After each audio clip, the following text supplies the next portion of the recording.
राधे राधे दोस्तों। 13 फरवरी 2026 यह कोई साधारण तारीख नहीं है। यह वह काली रात और सुनहरा दिन है जब किस्मत का दरवाज़ा खुद भगवान विष्णु अपने हाथों से खोलने वाले हैं।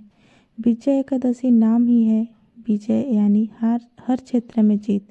लेकिन क्या आप जानते हैं कि इस दिन तुलसी के पौधे में चुपचाप अगर एक गुप्त चीज़ बांध दी जाए तो इंसान रातों रात करोड़पति से करोड़पति बन जाता है। हाँ, आपने सही सुना। आज की यह वीडियो आपके जीवन की दिशा और दशा दोनों बदल सकती है। अक्सर हम पूजा करते हैं, पाठ करते हैं, लेकिन सही समय और सही विधि का ज्ञान ना होने के कारण हमें फल नहीं मिलता। शास्त्रों में लिखा है कि विजय एकादशी के दिन माता तुलसी साक्षात लक्ष्मी का स्वरूप होती हैं और भगवान विष्णु के सबसे करीब होती हैं। इस दिन की गई एक छोटी सी गलती आपको कंगाल बना सकती है और एक छोटा सा उपाय आपके 7 पुस्तों को धनवान बना सकता है। इसलिए सावधान रहें और एक भी शब्द मिस ना करें, क्योंकि आज मैं आपको गुप्त रहस्य बताने वाली हूँ जो बड़े बड़े ऋषि मुनि छुपा कर रखते थे और यह जानकारी आपको कहीं और नहीं मिलेगी। मित्र, सोचिए, अगर आपके सिर पर कर्ज का बोझ है, घर में क्लेश है या दुश्मन आपको परेशान कर रहे हैं, तो यह एकादशी आपके लिए आई है। पर ध्यान रहे, यह उपाय तभी काम करेगा जब आप इस वीडियो में बताए गए हर नियम का पालन करेंगे। वीडियो के बीच में मैं आपको एक ऐसी गलती के बारे में बताऊंगी जो 99% लोग करते हैं और इसी वजह से वो गरीब के गरीब रह जाते हैं। उस गलती को जानने के लिए मेरे साथ अंत तक बने रहिए और एक एक शब्द को अपने दिमाग में बैठा लीजिए। चलिए सबसे पहले जानते हैं आखिर 13 फरवरी 2026 की विजय एकादशी इतनी खास क्यों है। पद्म पुराण के अनुसार विजय एकादशी वही तिथि है जिसने भगवान श्री राम को लंका पर विजय दिलाई थी। बात उस समय की है जब भगवान श्री राम लंका पर चढ़ाई करने वाले थे। समुद्र किनारे वानर सेना थी, लेकिन समस्या विकराल थी। रावण जैसा शक्तिशाली शत्रु सामने था और समुद्र को पार करना असंभव लग रहा था। तब बगदालवची ऋषि ने श्री राम को इस विजय एकादशी का व्रत करने को कहा था। तो क्या आपकी गरीबी, आपकी परेशानियां रावण से बड़ी है? नहीं ना। अगर प्रभु राम इस व्रत के प्रभाव से लंका जीत सकते तो आप इस उपाय से अपनी दरिद्रता पर विजय क्यों नहीं पा सकते? बस ज़रूरत है तो सच्ची श्रद्धा और सही विधि की। अब ध्यान से सुनिए कि आपको सुबह शुरुआत कैसे करें। 13 फरवरी 2026 की सुबह ब्रह्म मुहूर्त में उठना है। सबसे ज़रूरी है सूरज निकलने से पहले। जब आप बिस्तर छोड़ देते हैं तो शास्त्रों के अनुसार आपके शरीर में दैवीय शक्तियों का संचार होता है। उठने के बाद सबसे पहले अपनी हथेलियों को देखें और कराओ लक्ष्मी मंत्र का जाप करें। इसके बाद धरती माता को प्रणाम करें। ध्यान रहे कि बिना नहाए घर की किसी भी पवित्र चीज़ को ना छुए, खासकर तुलसी के पौधे को। अगर आपने बिना नहाए तुलसी को छुआ तो आपका बनाया हुआ सारा काम बिगड़ सकता है। स्नान करने वाले पानी में थोड़ा सा गंगा जल और चुटकी पर हल्दी मिला दे। यह उपाय आपके ऑरा को साफ कर देगा और नकारात्मक ऊर्जा को दूर फेंक देगा। स्नान के बाद पीले रंग के वस्त्र धारण करना शुभ माना जाता है, क्योंकि भगवान विष्णु को पीला रंग अति प्रिय है। अगर पीले कपड़े नहीं हैं तो कोई भी एक साफ सुथरे कपड़े पहने, लेकिन काले या नीले रंग से बचें। अब आती है पूजा की बारी। ध्यान रहे दीपक में रुई हो और घी का उपयोग करें।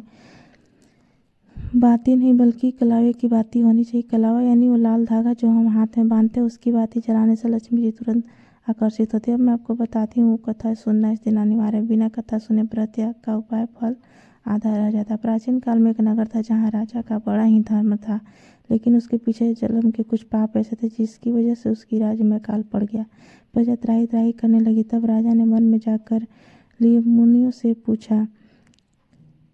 मुनियों ने बताया कि पिछले जन्म में तुमने एक गरीब का अपमान किया था, इसी कारणवश यह दशा तुम्हारी हुई। विजय एकादशी के दिन भगवान विष्णु की पूजा करो और तुलसी माता की पूजा करो। यह कथा हमें सिखाती है कि एकदम घर में आग्रह बर्ताव, चाहे कितना पाप करे, पुराने क्यों न, एकादशी का प्रभाव उन्हें ठीक कर ही देती है। तुलसी माता के बारे में कुछ ऐसी बातें जाननी होंगी जो अक्सर लोग नज़रअंदाज करते थे। तुलसी केवल एक पौधा नहीं है, वो घर का सुरक्षा कवच है। लेकिन क्या आप जानते हैं कि विजय एकादशी की तुलसी में जल नहीं चढ़ाना चाहिए? हाँ, आपने सही सुना। बहुत से लोग यह गलती करते हैं। शास्त्रों के अनुसार एकादशी के दिन माता तुलसी निर्जला व्रत रखती हैं भगवान विष्णु के लिए। अगर आप उनमें पानी डालेंगे तो उनका व्रत टूट जाएगा और वो आपसे नाराज हो सकती है। इसलिए इस दिन तुलसी की जड़ में पानी ना डालें, बल्कि उनकी आरती करें और दीपक जलाएं। अब आते हैं उस महाउपाय पर जिसके लिए आप यह वीडियो देख रहे हैं। शाम के समय यानी गोधूली बेला में जब सूरज ढल रहा हो और हल्का अंधेरा हो तब आपको यह उपाय करना है। आपको चाहिए पीला धागा या मौली। ध्यान रहे धागा सूती होना चाहिए, प्लास्टिक या नायलॉन का नहीं। और साथ में चाहिए 3 गांठ हल्दी की। हाँ, सूखी हल्दी की 3 गांठें। अब ध्यान से सुनिए करना क्या है। इन तीनों हल्दी की गांठों को उस पीले धागे में थोड़ी थोड़ी दूरी पर बांध ले। जब आप पहली गांठ बांधे तो बोले ओम नमो भगवते वासुदेवाय। जब दूसरी गांठ बोले तो ओम महालक्ष्मी नमः। और जब तीसरी गांठ बांधे तो बोले ओम कृष्णाय नमः। ये तीनों गांठ कोई साधारण गांठें नहीं है। पहली गांठ आपके पिछले जन्म के पापों को नष्ट करेगी, दूसरी गांठ आपके वर्तमान की दरिद्रता को हटाएगी और तीसरी गांठ आपके भविष्य को सुरक्षित करेगी। अब इस धागे को लेकर तुलसी के पौधे के पास जाए। इससे पहले तुलसी माता को प्रणाम करें और उनसे अपनी परेशानी बताएं, चाहे कर्ज हो, बीमारी हो, नौकरी न मिलना। मन ही मन अपनी मनोकामना बोले और फिर इस धागे को तुलसी के तने में नीचे की तरफ बांध दें। ध्यान रहे धागा बांधते समय आपका मुख पूरब दिशा यानी ईस्ट डायरेक्शन की तरफ होना चाहिए और धागा बांधते वक्त किसी से बात ना करें। यह क्रिया बिल्कुल गुप्त होनी चाहिए और किसी ने टोक दिया तो असर कम हो सकता है। धागा बांधने के बाद वहीं बैठकर विष्णु सहस्त्र नाम का पाठ करें या अगर वो नहीं आता तो कम से कम 108 बार ओम नमो भगवते वासुदेवाय मंत्र का जाप करें। जाप करने के लिए तुलसी की माला का प्रयोग करें तो सोने पर सुहागा होगा। लेकिन ठहरिए, कहानी अभी ख़त्म नहीं हुई है। अब मैं आपको वह गलती बताने जा रही हूँ जिसका जिक्र मैंने शुरुआत में किया था। बहुत से लोग उपाय तो कर लेते हैं लेकिन अगले दिन पारण सही से नहीं करते। याद रखिए, व्रत या उपाय का फल तभी मिलता है जब उसका उद्यापन या पारण सही ढंग से। अगले दिन यानी द्वादशी तिथि को सुबह जल्दी उठकर स्नान करें और किसी गरीब ब्राह्मण को या किसी जरूरतमंद को अन्न का दान करें। खासकर पीले फल या चने की दाल का दान बहुत शुभ माना जाता है। दान करने के बाद ही खुद भोजन ग्रहण करें। और हाँ, जो धागा आपने तुलसी में बांधा है उसे कब खोलना है यह भी जान लीजिए। उस धागे को कम से कम अगले एकादशी तक वहीं बंधा रहने दीजिए। जब आपकी मनोकामना पूरी होने लगे, आपको लगे कि हालत सुधर रहे हैं, तो अगली एकादशी पर उस धागे को खोलकर किसी बहते हुए पानी में प्रवाहित कर दें या किसी मंदिर में रखाएं। उसे कूड़े कचरे में फेंकने की गलती ना करें। एक बात और ध्यान रखने योग्य है, इस दिन घर में चावल नहीं बनने चाहिए। वैज्ञानिक और धार्मिक दोनों कारणों से एकादशी पर चावल खाना वर्जित है। माना जाता है कि इस दिन चावल खाने से मन की चंचलता बढ़ती है और पाप का भागीदार बनना पड़ता है। घर में लड़ाई झगड़ा बिल्कुल भी ना करें। अगर किसी ने आपसे बुरा भला कहा भी है तो इस दिन उसे माफ़ कर दें, क्योंकि विजय एकादशी जीत का दिन है और असली जीत वो है जो अपने क्रोध पर पाई जाए। मित्रों, यह उपाय सुनने में बहुत सरल लग सकता है लेकिन इसकी शक्ति अपार है। हजारों लोग ने इस छोटे से उपाय से अपना जीवन बदला है। लेकिन विश्वास होना सबसे ज़रूरी है। अगर आपके मन में शंका होगी कि पता नहीं यह काम करेगा या नहीं, तो शास्त्र कहते हैं कि विश्वास फलदायक यानी विश्वास ही फल देता है। भगवान पत्थर की मूर्ति में नहीं, आपके विश्वास में बसते हैं। तुलसी के पौधे के पास अगर आप शाम को घी का दीपक जलाते हैं तो उसमें चुटकी भर सिंदूर डाल दें। यह टोटका पति पत्नी के रिश्तों को मजबूत करता है और घर में प्यार बढ़ाता है। कई बार ऐसा होता है कि पैसा तो आता है लेकिन टिकता नहीं है, बीमारियों में या फालतू के खर्चों में चला जाता है। इसके लिए आपको चाहिए कि तुलसी के नीचे मिट्टी में 1 रुपये का सिक्का दबा दें और प्रार्थना करें कि हे माँ लक्ष्मी मेरे घर में स्थिर रूप से वास करे। यह सिक्का आपकी तिजोरी को कभी खाली नहीं होने देगा। एक और महत्वपूर्ण बात जो आपको ध्यान रखनी है वह यह कि तुलसी का पौधा सूखना नहीं चाहिए। अगर घर में तुलसी बार बार सूख रही है तो यह किसी आने वाले संकट का संकेत हो सकता है। ऐसे में विजय एकादशी के दिन नया तुलसी का पौधा लगाना बहुत शुभ होता है। लेकिन याद रहे, पौधा लगाते समय भी उसकी जड़ में थोड़ा सा कच्चा दूध और गंगा जल डालें। इससे पौधा हरा भरा रहता है और घर में खुशहाली बनी रहती है। कुछ लोग पूछते हैं क्या हम फ्लैट्स में रहते हैं जहाँ मिट्टी नहीं है, वहाँ गमले में यह उपाय कर सकते हैं? बिल्कुल कर सकते हैं। माता तुलसी का वास वहाँ होता है जहाँ सच्ची भक्ति होती है। या फिर तुलसी माता फ्लैट में रहा या गमले में। गमले की दिशा सही होनी चाहिए। तुलसी को हमेशा उत्तर या पूर्व दिशा में रखना चाहिए। दक्षिण दिशा में रखी हुई तुलसी शुभ फल नहीं देती है। हम तुलसी में मरकरी होता है और यह आसपास के वातावरण को शुद्ध करती है। जब हम तुलसी के पास बैठकर मंत्र जाप करते हैं तो हमारे दिमाग की तरंगें शांत होती है और डिसीजन लेने की क्षमता बढ़ती है। इसलिए उपाय सिर्फ धार्मिक ही नहीं बल्कि मानसिक शांति के लिए बहुत ज़रूरी है। अब मैं आपको एक विशेष मंत्र बताने जा रही हूँ जो आपको धागा बांधते समय अगर आप याद ना रहे तो आप इसे लिख लीजिए। यह मंत्र है ओम श्री हं कली वृंदावन स्वाहा। यह मंत्र तुलसी माता का बीज मंत्र है। इसका उच्चारण करने से साक्षात वृंदा देवी प्रसन्न होती हैं अगर आपको संस्कृत मंत्र बोलने में कठिनाई होती है तो आप सरल भाषा में हे तुलसी माता मुझ पर कृपा करें भी बोल सकते हैं। भावना शब्दों से ज़्यादा मायने रखती है। एक सवाल जो अक्सर आता है कि आप महिलाएं मासिक धर्म के दौरान ये उपाय कर सकती हैं? तो जनाब नहीं है। जवाब शास्त्रों के अनुसार अशुद्ध अवस्था में तुलसी को छूना या पूजा करना वर्जित है। अगर ऐसा समय है तो आप अपने घर के किसी अन्य सदस्य से यह उपाय करवा सकती हैं या फिर अगली एकादशी का इंतजार करें। जल्दीबाजी में नियम तोड़ने से बचें। विजया एकादशी के दिन अन्न का दान तो महत्वपूर्ण है ही, साथ ही अगर आप गौ माता को हरा चारा खिलाते हैं तो आपके ग्रह दोष शांत होते हैं।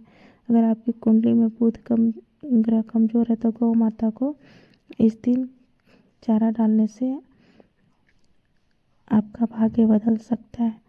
अपनी जीभ पर नियंत्रण रखें और सिर्फ भगवान का नाम लें।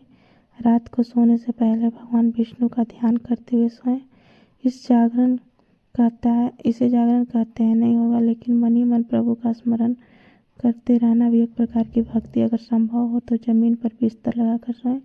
एकादशी की रात को सुख सुविधाओं का त्याग करना तपस्या माना जाता है। अगर इसका फल कई गुना मिलता है तो यह मौका बार बार नहीं मिलेगा। 2026 का साल आपके लिए खुशियों का सौगात लेकर आया है। बस आपको एक कदम बढ़ाना है। अपनी किस्मत की चाबी आपके हाथ में। उस हल्दी वाली गांठ और मौली को साधारण मत समझना, वो आपके जीवन की डोर को मजबूत करने वाली है। अगर आपको लगता है कि आपने जीवन में कुछ बहुत संघर्ष किया और जब आराम मिलना चाहिए तो इस बार चुके नहीं। पूरी श्रद्धा के साथ इस उपाय को करें और परिणाम देखें। और हाँ, इस जानकारी को सिर्फ अपने तक सीमित ना रखें। कहा जाता है कि ज्ञान और अच्छी बातें बांटने से बढ़ती है, इसलिए इस वीडियो को अपने दोस्तों और रिश्तेदारों के साथ शेयर जरूर करें ताकि उनका भी भला हो सके। क्या पता आपके एक शेयर से किसी की डूबती हुई नैया पार लग जाए और उसका पुण्य आपको मिले। अंत में बस इतना ही कहूँगी कि ईश्वर उन्हीं की मदद करते हैं जो अपनी मदद खुद करते हैं।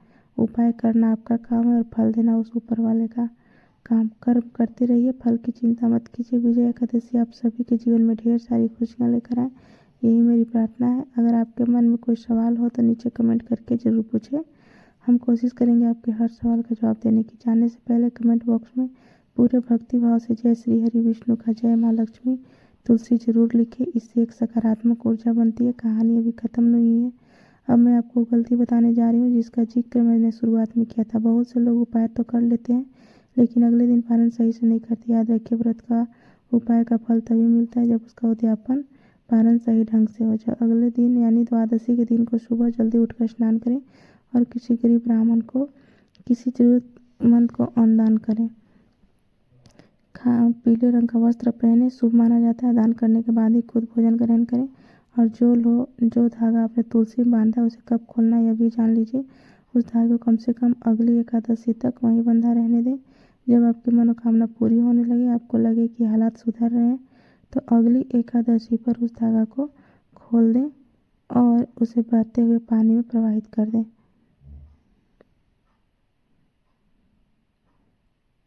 और इस दिन कोशिश करें कि घर का माहौल शांत रहे और भक्तिमय रहे।